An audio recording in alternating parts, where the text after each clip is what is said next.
Welcome Ashu ji again to our channel. कैसे हैं आप? Thank you Indu ji, good afternoon. Good afternoon.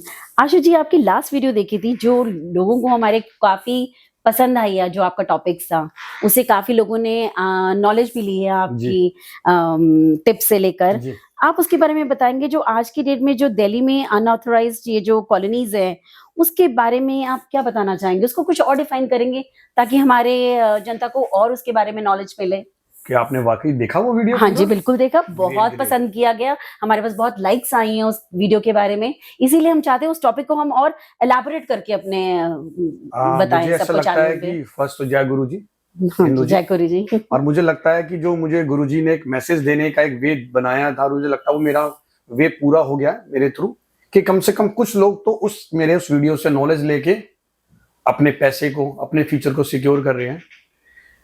Indu ji, basically वो video क्या था जो मैंने बनाया था, जो मैं खुद 2-3 सालों से दिल्ली में देख रहा था, क्योंकि मैं खुद दिल्ली में प्रॉपर्टीज जी, खरीदता हूँ, मैं बिल्कुल। लीगल कंसल्टेंसी भी करता हूँ, लीगल डिपार्टमेंट जितने भी गवर्नमेंट डिपार्टमेंट उनमें मैं 2-3 सालों से इंदु जी क्या देख रहा था कि एक संगठित गिरोह, हाँ जी, जिसे हम एक सिंडिकेट क्राइम भी कहते हैं, बिल्कुल। जो कुछ कॉलोनाइजर, एमसीडी के ऑफिसर्स, डीडीए के ऑफिसर्स, रेवेन्यू डिपार्टमेंट के ऑफिसर, फ्लड डिपार्टमेंट के ऑफिसर्स, उनके साथ मिलकर एक संगठित गिरोह चला रहे हैं। वो गिरोह क्या करता है? एक्चुअली दिल्ली क्या है, दिल्ली बहुत बड़ा एक कैपिटल तो है ही, देश की राजधानी है, और उसका दायरा बढ़ता ही जा रहा है, चीजें महंगी होती जा रही हैं। जी, बिल्कुल। हर आदमी चाहता दिल्ली या मुंबई में बड़ी सिटीज में मैं अपना आसरा बनाऊं, बिल्कुल। और वो उस आसरा बनाने के लिए वो अपनी जमा पूंजी, गांव की जमीन, बीवी के जेवर, बच्चों की जरूरतें, बच्चों के एजुकेशन जरूरतों को भी कम करके चाहता है दिल्ली में मेरा एक आसरा बने। जी, बिल्कुल। उस आसरा का ये लोग सपना दिखाते हैं, उस सपने के नाम पे लोगों को ठगते हैं, और लोग ऐसे हो जाते हैं कि उनके पास जमीन भी चली जाती है, बीवी के जेवरात भी चले जाते हैं, बच्चों के सपने भी टूट जाते हैं। एक्चुअली करते हैं क्या है, तो जी मैं आपको बताता हूँ। हाँ जी। दिल्ली में कई सौ अनऑथराइज्ड कॉलोनीज हैं, जिसे डीडीए ने अपनी एक अप्रूव लिस्ट में डाला हुआ है।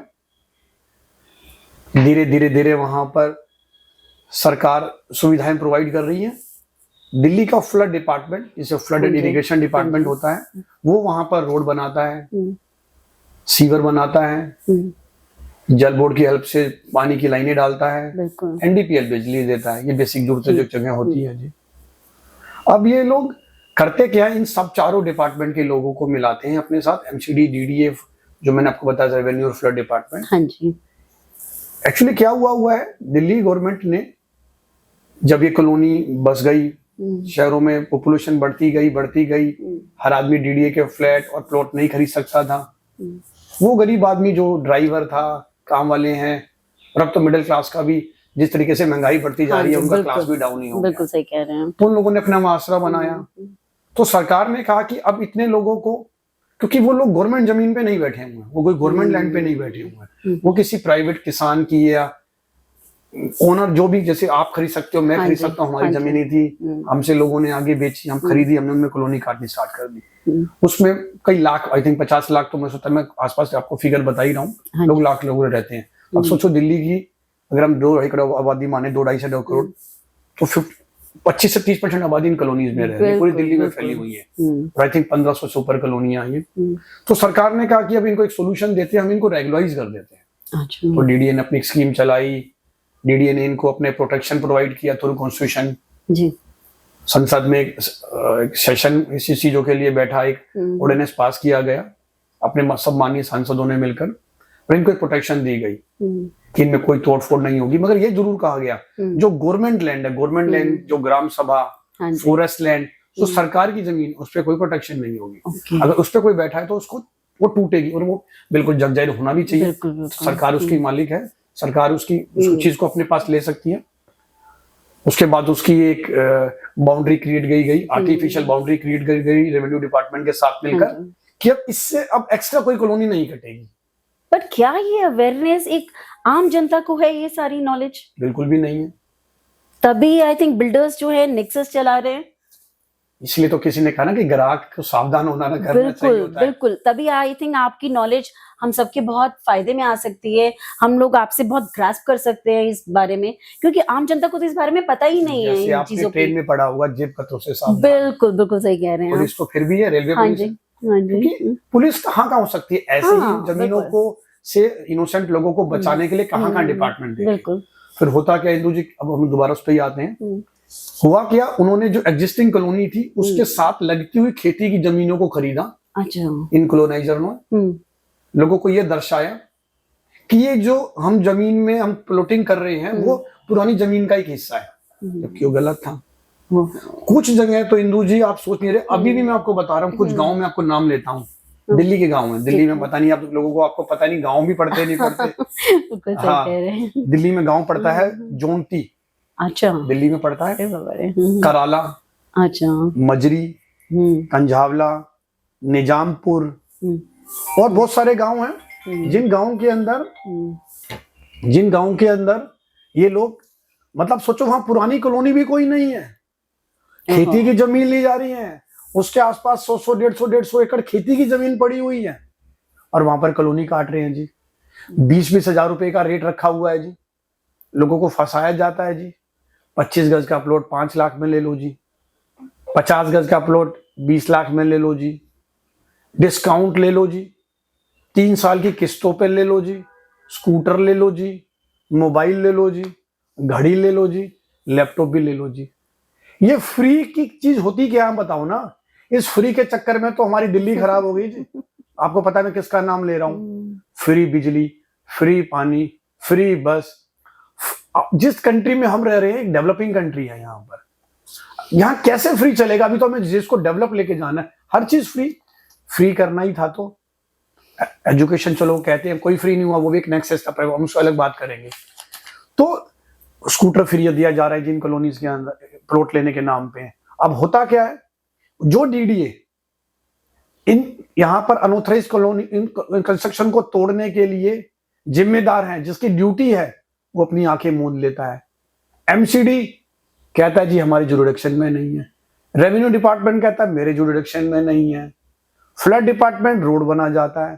तो जी किसके जुरिडिक्शन में कौन काम करेगा? सब अपनी आंख मूंदते हैं। इंदु जी, आशु जी एक चीज बताइए, आपने बोली आंखें मूंद लेता है, उसको थोड़ा सा आप डिफाइन करिए, आंखें क्यों मूंद लेता है? आंखें, अरे पैसे, ब्राइब, रिश्वत, ब्राइब किया लिया जाता है, तो पर ये आम जनता देती भी है तभी तो वो लेते हैं। देखिए आम जनता, मैं आपको बोलूं, आम जनता अपने रोजगार में, अपने बच्चों में, अपनी फैमिली को मिल के इतना है, वो बेचारा क्या करे? वो भरोसा करता, उनको बड़े बड़े ख्वाब दिखाए जाते हैं। ख्वाब दिखाया जाता है, दिल्ली में आपका घर होगा जी, हाँ, ये देखिए जी यहाँ पर यहाँ आपको मिलेगा, आपको यहाँ मिलेगा जी।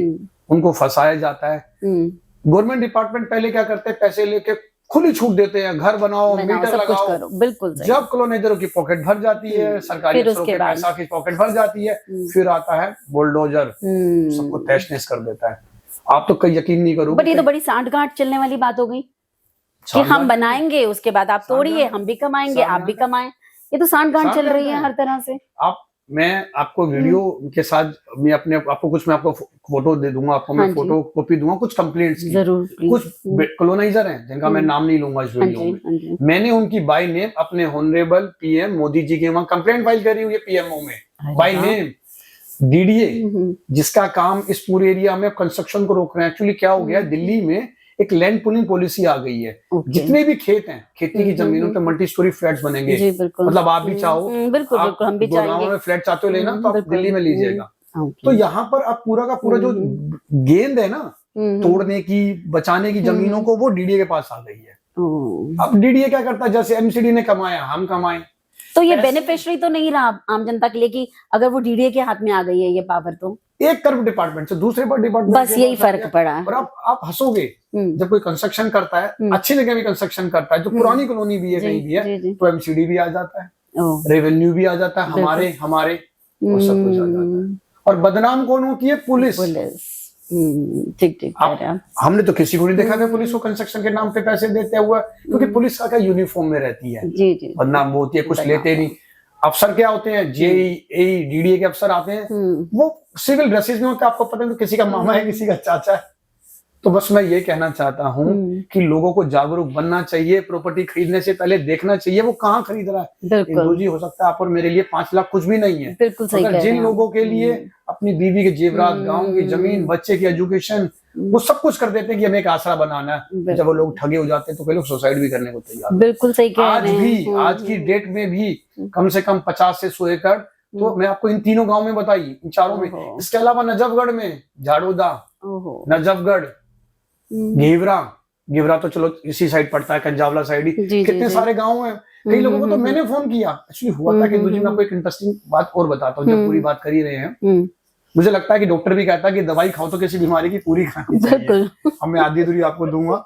डीडीए ने हर एक कॉलोनी को एक रजिस्ट्रेशन नंबर दिया हुआ है। अच्छा। आप गूगल पे जाएंगे जी, आप डालेंगे कि फला कॉलोनी, तो आपको उसमें मैप भी देखा होगा उस कॉलोनी का। हाँ जी, हाँ जी, बिल्कुल। आप जब किसी बिल्डर से लोग प्लॉट लेने जाते हैं, कोई पूछता ही नहीं कि जी आप जिस कॉलोनी में हमें प्लॉट दे रहे हो उसका रजिस्ट्रेशन नंबर क्या है।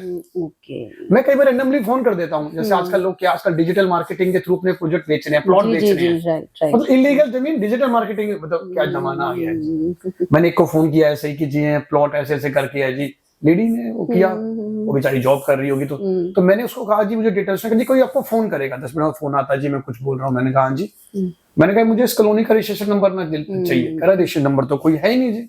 अच्छा, तो मैंने बोला क्या ये इलीगल है? मुझे बोला यस। उसने कहा जी अगर आप लीगल अनऑथराइज्ड कॉलोनी में लेने जाओगे तो रेट तो 30,000 40,000 है, या तो मैं आपको 15-20 में दे रहा हूँ। तो मैंने बोला जहर फिर बेच क्यों रहे हो भाई? जब आप कहते हो मैं जहर बेच रहा हूँ और लोग मर जाएंगे, एग्जाम्पल आप गलत चीज बेच रहे हो, आपको खुद को पता है, फिर भी आप बेच रहे हो, आप तो जहर बेच रहे हो ना। जहर लोगों को तो पता ही नहीं ना कि वो जहर है, जहर से क्योंकि ये अनअवेयरनेस है, अवेयरनेस है ही नहीं आम जनता में कि हमें क्या लेना है, उसके बारे में क्या पता होना चाहिए हमें। एक आदमी मरता है, बिल्कुल सही, उससे पूरी फैमिली सुसाइड कर जाती है। बिल्कुल बिल्कुल सही कह रहे हैं। अवेयरनेस इसलिए जरूरी है। एक्चुअली अपने यहाँ प्रॉब्लम भी क्या है, जो गरीब लोग हैं, हाँ जी, उनकी एजुकेशन होगी, बाकी रहेगी, वो अपने काम में इतनी बिजी रहते हैं, उनको किस्तों का उनको एक लॉलीपॉप दिया जाता है। हाँ जी, कि जी जैसे मैं भी कंसल्टेंसी करता हूँ प्रॉपर्टीज में, कुछ लोग मेरे पास भी आते हैं कि कोई प्रॉपर्टी में, उनको मैं गाइड भी करता हूँ, मैं उनको बताता हूँ। वो कहते हैं आशु जी आप 25 गज का प्लॉट कह रहे हो 10 लाख में, सामने वाला 25 गज का प्लॉट कह रहा है 5 लाख में, 2 लाख पहले बाकी किस्तों में। मैं उनसे पूछता हूँ कि अगर कोई आपको प्रॉपर्टी दे रहा है, किस्तों में क्यों देगा? वो क्यों देगा? बैंक लोन कर सकता है, क्योंकि बैंक का वो बिजनेस है, बैंक उस इंटरेस्ट पे उसकी इनकम है, वो क्यों किस्तों में देगा आपको कॉलोनाइजर? वो आपको स्कूटर क्यों देगा? उनको मैं समझाता हूँ, मेरे भाई मेरे बहन, आप 2 लोग, एक आदमी आप 25 गज का प्लॉट ले रहे हो अनऑथराइज्ड कॉलोनी में, जो बिल्कुल नहीं है, पता नहीं कहाँ है वो खेतों में। इससे अच्छा आप 2 लोग मिलके 25 गज का एक अच्छी जगह ले लो, जो डीडीए की लिस्ट में भी है जी। आप वैसे भी 2 फ्लोर बनाओ, उसमें आप 4 फ्लोर बना लो, 2 भाई मिलके, सेफ अरे कम से कम टूटने का खतरा तो नहीं रहेगा। मगर वो ये ना फ्री और सस्ता, अपने इंडिया में ऐसी चीज है, कुछ भी लेने को तैयार है। तो इंदु जी मैं तो खुद ना अब इसके मैं इतने अगेंस्ट हो चुका हूँ, मुझे इतना गुस्सा आने लग गया जब मैं ऐसे ऐड देखता हूँ डिजिटल में, और मैंने एक मुहिम चला दी है कि मैं ऐसे लोगों को जो ये पनप रहे हैं, जो कॉलोनाइजर पनप रहे हैं, इनको मैं बड़ा नहीं होने दूंगा। मैं इनको, जैसे अपने मोदी जी का सपना, आदरणीय मोदी जी हैं, ना खाऊंगा ना खाने दूंगा, करप्शन फ्री इंडिया। मैं इन कॉलोनाइजर्स को, एमसीडी के ऑफिसर्स को, डीडीए के ऑफिसर्स को, रेवेन्यू डिपार्टमेंट के ऑफिसर्स को, ऑफलर डिपार्टमेंट के ऑफिसर को जेल का रास्ता दिखाऊंगा। मैं इनको बताऊंगा कि तुम लोग क्या कर रहे हो, तुम तो यार खून पी रहे हो, ये तो नरबक्षी हो तुम तो यार, ये कर क्या रहे हो? आप जैसे लोग अगर मोदी जी के साथ, हमारे ऑनर मोदी जी के साथ जुड़ जाएं, तो फिर तो हमारा इंडिया कहाँ से कहाँ चला जाएगा। नहीं जुड़े हैं, लोग जुड़ रहे हैं, बट काफी लोगों को अवेयरनेस नहीं है ना। अब आपके ही इसी इंटरव्यू से मुझे लगता है काफी लोग, मुझे इतनी नॉलेज मिल रही है जो शायद मुझे भी नहीं मालूम थी आपके साथ बैठकर। तो आई थिंक जो देखेंगे आपका ये वीडियो, तो मेरे ख्याल से उनको तो बहुत नॉलेज आएगी। जो खरीदने जा रहे हैं, एक बार वो पहले एनालाइज करेंगे उस सारी चीजों को खरीदने से पहले, जो आई थिंक उनके लिए बहुत ही फायदेमंद होने वाला है बाद में। इंदु जी मैं ना हर व्यक्ति से ये बात, हर एक व्यक्ति से कहता हूँ, चाहे वो मेरे ऑफिस में काम करता है या मेरे बच्चे हों, क्वेश्चन पूछना स्टार्ट करो। बिल्कुल सही कह रहे हैं कि ये क्या है, ये प्लॉट कहाँ है, ये कैसे मिलेगा, ये क्या रजिस्ट्रेशन नंबर है, कुछ पूछते नहीं। अरे भले मानुस आप पैसे दे रहे हो, आप फ्री में थोड़ी ले रहे हो। क्वेश्चन पूछना सीखो, समझ आता है तो लो ना। और जब आप एक 5 लाख का प्लॉट लेने को तैयार हो, आप लेना चाहते हो क्या, 500, 1000, 2000, 5000, 10,000 रुपए उसकी वेरिफिकेशन पे लगाएं। बिल्कुल बाकायदा आप रेवेन्यू ऑफिस में जाएं, ये तो मैं आपको बता रहा हूँ, ये खेती की जमीन की मैं आपसे बात कर रहा हूँ जी। अरे ये ही कॉलोनाइजर सरकारी जमीन बेच देते हैं, शमशान की जमीन बेच देते हैं, तालाब की जमीन बेच देते हैं, फॉरेस्ट लैंड बेच देते हैं। तो खरीदने वालों को भी कुछ लोग ऐसे हैं जो अमेरिका है, उसमें पंजाब कह रहा हूँ, कनाडा रहते हैं, उनको पता ही नहीं, उनकी कॉलोनी बेच देते हैं। क्योंकि 25 गज वाले प्लॉट वो लेने वाले को 50 गज, उसको पता ही होता है मेरे को क्या खाद दे रहा है, उसको लगता है मुझे प्लॉट मिले। मतलब मैं तो समझ नहीं आ रहा हमारा समाज कहाँ जा रहा है। एक बात बताइए आशु जी, ये जो बड़े बड़े प्राइवेट हैं या गवर्नमेंट हैं, जो आज की डेट में हमारे जो बैंक्स हैं जो बिल्कुल ही बर्बाद हो गए, प्राइवेट मतलब बैंक्स के बारे में, बैंक्स के लिए उनके बारे में आप क्या कहना चाहेंगे कि उनकी बर्बादी का रीजन क्या होता है? जैसे आप बैंक्स के बारे में पूछना चाह रहे हैं जी, जीता जाता आपके सामने उदाहरण है बिल्कुल नीरव मोदी, विजय माल्या के बर्बाद होने का। मुझे पता नहीं आजकल एक्चुअली आजकल की यूथ या बाकी लोग देख तो अखबार कोई नहीं पढ़ता है, बिल्कुल इंटरनेट पे खाली रील ही देखी जाती है। बिल्कुल सही कह रहे हैं। आई थिंक 2 या 3 दिन पहले क्या हुआ है, सीबीआई ने मैं आपको 30 या 50 बिल्डर्स के खिलाफ एफआईआर करी है। अच्छा। और आप सोचो वो क्या एफआईआर है, मैं आपको बोलूं। एक स्कीम थी, बैंक और बिल्डर्स ने मिलकर एक स्कीम बनाई और उसमें ये कहा गया बायर्स को, जैसे दिल्ली एनसीआर में जो फ्लैट्स बनते हैं, अब हम बात करते हैं आई थिंक लोग मिडिल क्लास या अपर मिडिल क्लास की बात करते हैं। अब हम दिल्ली के अनऑथराइज कॉलोनियों से हम बाहर आ रहे हैं, अब दिल्ली एनसीआर में जो थोड़े से और वेल सेटल्ड लोग हैं। उनके साथ क्या हो रहा है मैं आपको बताता हूँ। मतलब पढ़े लिखे लोगों को बेवकूफ बनाया जा रहा है इंदू जी। कैसे? अभी एक स्कीम आई हुई है, उसके अंदर बिल्डर ने और बैंक्स ने एक स्कीम बनाई, क्योंकि बैंक का भी देखो, बैंक का बिजनेस क्या, इंटरेस्ट जनरेट करना जी। बैंक भी एक व्यापारी है, ऐसे ही बिल्डर का काम किया है फ्लैट बेच के पैसा कमाना। अब उनको लगता है जितने हमारे पास कस्टमर आएंगे उतना हम पैसा कमाएंगे। बैंक भी कंपटीशन में यही चाहता है कि जितने हमारे पास लोन लेने वाले लोग आएंगे उतने हम पैसे कमाएंगे।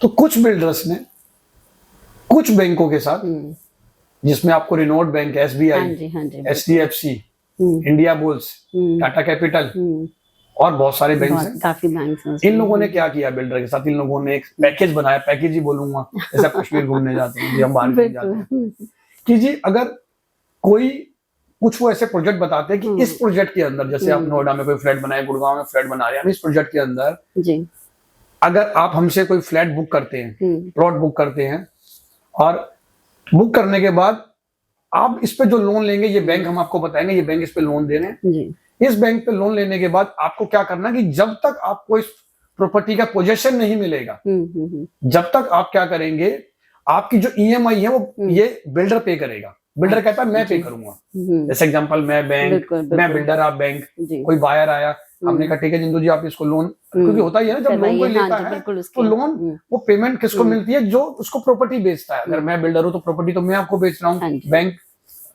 बैंक हो गई, वो बायर हो गया, उसमें क्या रहता है कि जी ईएमआई मैं पे करूंगा। हुआ क्या जी, 6 महीने 7 महीने तो ईएमआई, ये किस लिए आई थी स्कीम, क्योंकि कुछ लोग इस वजह से प्रॉपर्टी में नहीं आना चाह रहे थे। ये जो अंडर कंस्ट्रक्शन प्रोजेक्ट है, वो लोग लगता था पता नहीं पोजेशन ही ना मिले और ईएमआई भरते भरते मर जाए। बहुत सारे लोग रिटायरमेंट के बाद आगे कुछ लोगों ने सोचा इन्वेस्टमेंट करेंगे, बेटी की शादी, बच्चे का एजुकेशन। तो इंडिया में हम लोग चाहते हैं कि मेरा बच्चा सेट हो जाए, बेटी की शादी हो जाए। उन लोगों ने स्कीम के अंदर कराया, उनको लगा कि भाई जब तक पोजेशन नहीं मिलेगा जब तक बैंक हमारी ईएमआई भरेगा। ठीक है जी, सब कुछ 6 महीने बाद, 7 महीने बाद, 8 महीने बाद बैंक ने, बिल्डर ने पैसा ईएमआई बंद कर दिया जी।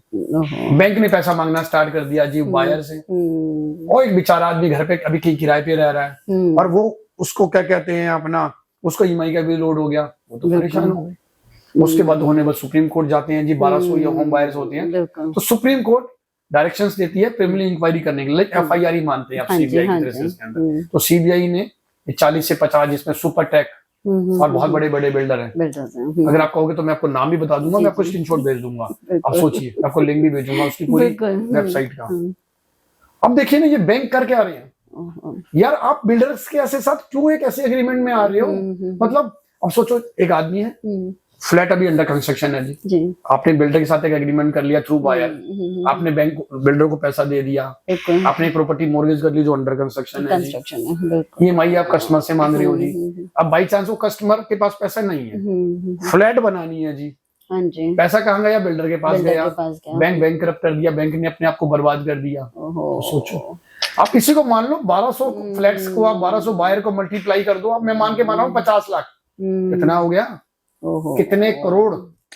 तो जो बैंक है ना, ये कौन सा बिजनेस कर रहे हैं अपने करने के लिए? बैंक जो सारे, जो आप सोचो, आप मैं बैंक की बात करूं, जितने भी बैंक हैं सब में स्टॉक मार्केट का पैसा लगता है, सारे हम लोगों का पैसा है, इन्वेस्टर्स का पैसा है, ये तो हमारे पैसे पे सेंध मार रहे हैं। इनको किसने परमिशन दी इस ऐसी स्कीम में एंटर होने के लिए? हजारों करोड़ रुपए फंसा दिए इन लोगों ने। जो बैंक बर्बाद होते हैं, आपने कभी देखा पहले यस बैंक, आपने यस बैंक का सुना? हाँ जी, हाँ जी, उसने पता नहीं कितने कितने बिल्डर्स को दे दिया, वदामन बिल्डर्स थे, बिल्कुल, काफी वो चीजें। कोचर मैडम थी वो आईसीआई में, हाँ जी, वो देखिए क्या वीडियो कॉल में उसने मिस्टर धूत को लोन दिया था, वहां बर्बाद हो गया। यहाँ से इंडस्ट्रियल बैंक में यही आ रहा था, हो क्या रहा है ये? मेरे को तो समझ ही नहीं आ रहा। तो ये बैंकर्स की बहुत बड़ी फॉल्ट है, ये कर क्या रहे हैं? मुझे तो लगता है बैंक के जो सीईओ है, बड़े बंदे हैं जो चला रहे हैं, वो तो लगता है घर की दुकान चला रहे हैं अपनी, जिस मर्जी को लोन दे देते हैं। आप ये सोचो हो क्या रहा है ये? यहाँ से भी होम बायर मर रहा है जो जनरल पब्लिक है, हाँ जी, बिल्कुल, वहां से स्टॉक मार्केट में इन्वेस्टर का पैसा है। अब सोचे जब सरकारी बैंक बर्बाद होता है तो उसको उबारती तो गवर्नमेंट ही है। अब गवर्नमेंट उसको पैकेज कहाँ से देगी उबारने के लिए? जीएसटी से जो कलेक्शन होती है। गवर्नमेंट कोई बिजनेस तो करती नहीं है, पैसा तो हम लोगों का होता है, क्योंकि ये करना भी पड़ता है सरकार को। देखो सरकार को जब देश चलाना होता है तो कुछ इन और आउट करने पड़ते हैं, जिससे फॉरेन इन्वेस्टर्स का इंडिया की इकोनॉमी के ऊपर, इंडिया के बिजनेस के ऊपर, बैंकों पर ट्रस्ट बना रहे। अगर बैंकिंग सिस्टम ही बर्बाद हो गया तो कहाँ जाएंगे? और मगर मुझे ना इसके अंदर सबसे अच्छा ये लगा, बड़ा प्रॉम्प्ट एक्शन हुआ है इसके अंदर। अच्छा, इसीलिए मैं कहता हूँ, फिर उसी बात कहता हूँ जो हमारे ऑनरेबल पीएम साहब मोदी जी जो कहते हैं, ना खाऊंगा ना खाने दूंगा, सबसे अच्छा उनका। वो साफ कहते हैं मुझे किसके लिए करना है, मुझे अपनी जनता के लिए करना है, और उन्होंने करके दिखाया इतने सालों में। वो तो भगोड़ों के लोगों को लेकर आ रहे हैं ना, देखिए शिकंजा कसा हुआ उन्होंने लोगों के ऊपर।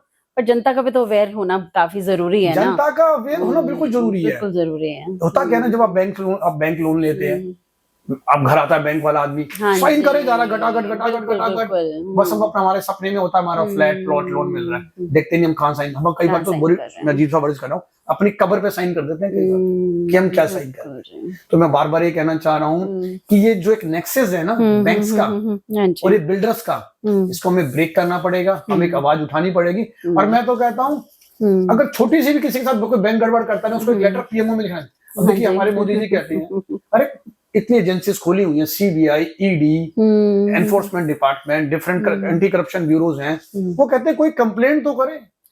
अब देखिए ना, क्या डॉक्टर आपने कभी किसी पेशेंट के घर आते देखा है कि तेरे को बीमारी है?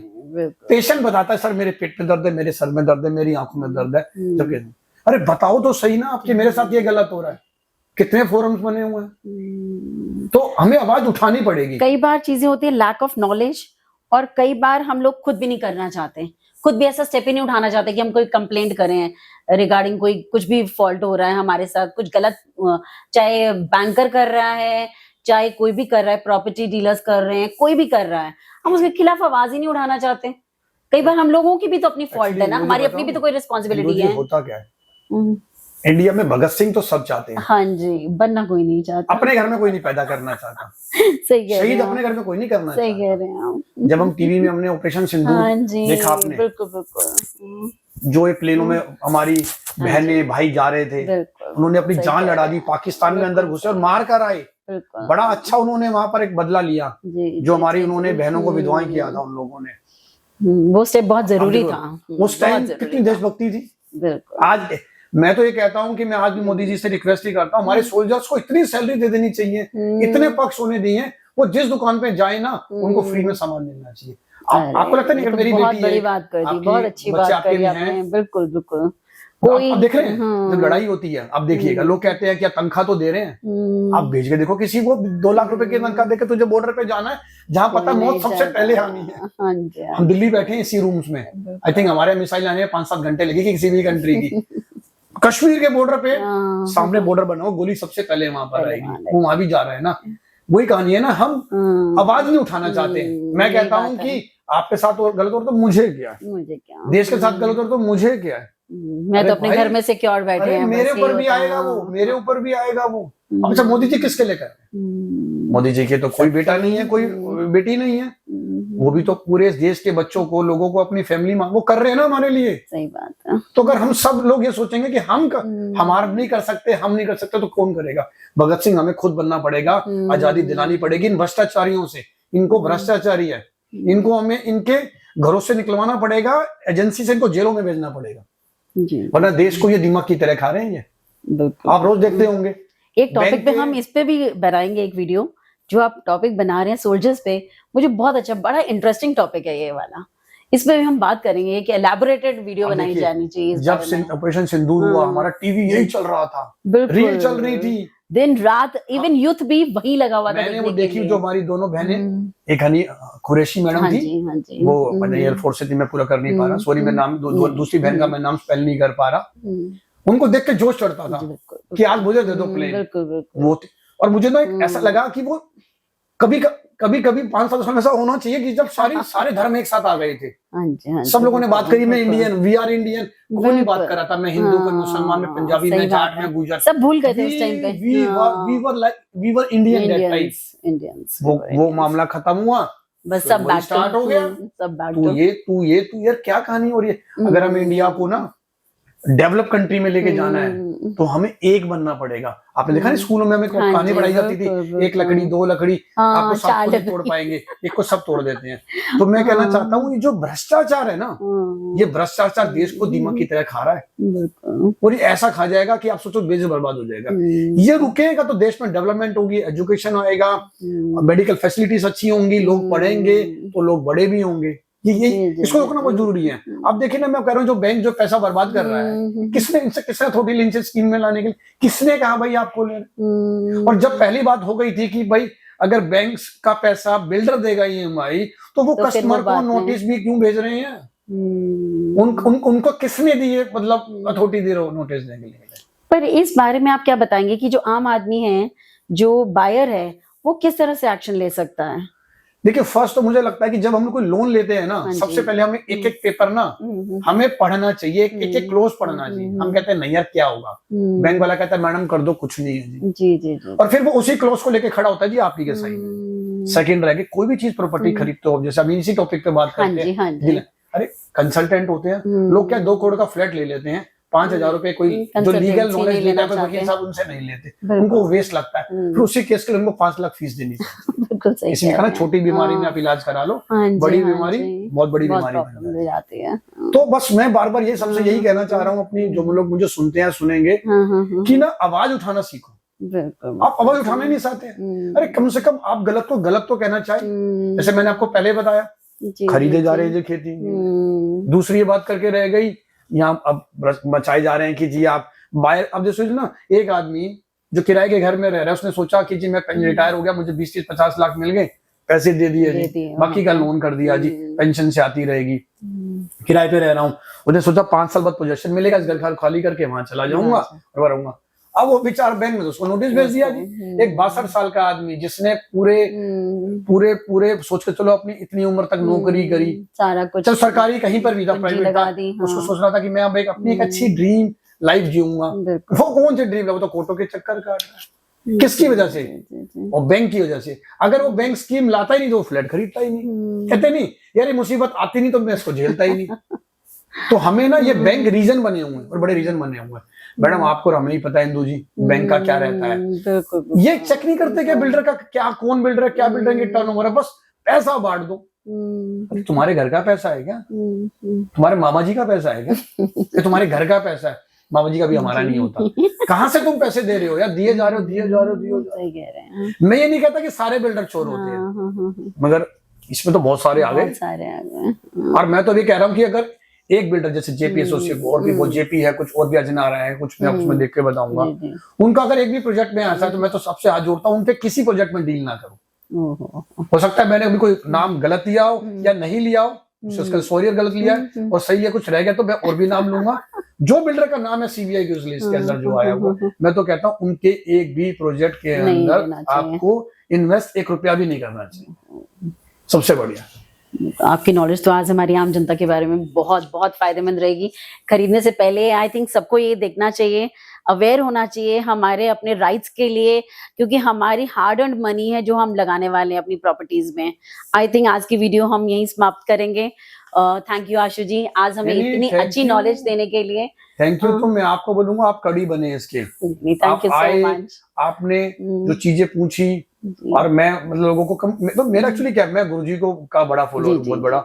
मैं चाहता हूँ सकता मेरे लिए गुरुजी का एक यही सत्संग है, बिल्कुल यही एक लंगर प्रसाद है। जी जी जी, लोगों की भलाई कर रहे हैं तो है। नहीं बच गया मेरी सलाह से, तो उसकी जो ब्लेसिंग्स है वही बहुत बड़ी बात है। बस ये करके चाहता हूँ। बिल्कुल जी, बिल्कुल बिल्कुल। थैंक यू सो मच आशु जी। आज जय गुरु जी।